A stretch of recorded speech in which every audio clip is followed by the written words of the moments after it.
Mencak mencari besi tua dan cari ndak pada nado kerajo lah. Mana memang je memang mah. Iya leh. Sekarang lu. Aku ada karuang ah. Itulah modal pertama kok. Hidup di rantau orang dari dua lah. Kau lari kok. Jadi modal kok. Pada ada piti leh, kau kerajo leh. Bernama Nuang yo.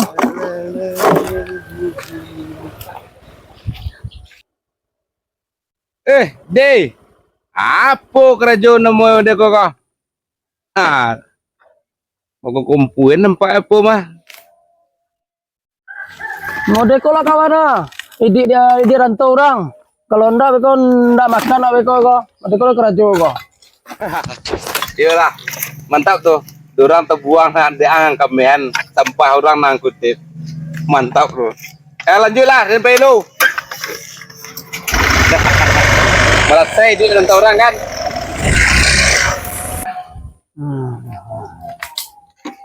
Cukup deh lah, kamangang ada nang urusnya seorang dang, ada nang urus, kamangang, mau minta dan juang dak lo.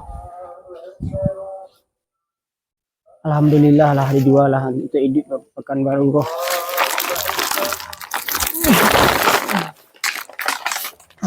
Jual dulu ya.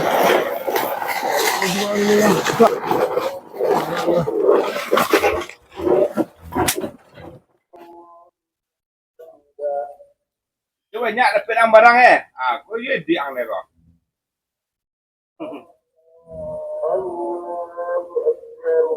Itu mangkonya jangan cukup meremeh nurang tu. Ayolah yo.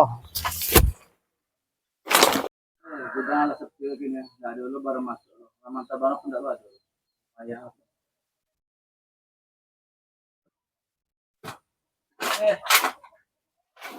Kosong barang lah. Ada yang kita barang dulu. Balik pun.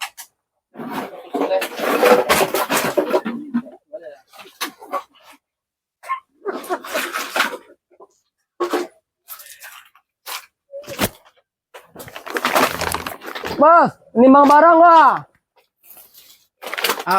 Apa mbok lo? Sedunya. Ikut je barangnya. Iko aja mencari Allah latihan gua dari tadi. Iko dapet baru gua. Dari tadi mencari gua Lah timbang lah barang tuh. Kau ada barang yang? Iya. Dari pagi yang ikut dapet baru. Pamaleh yang mah. Aku mibu. Aku 10 ah. Malibu keduanya. Enak muah.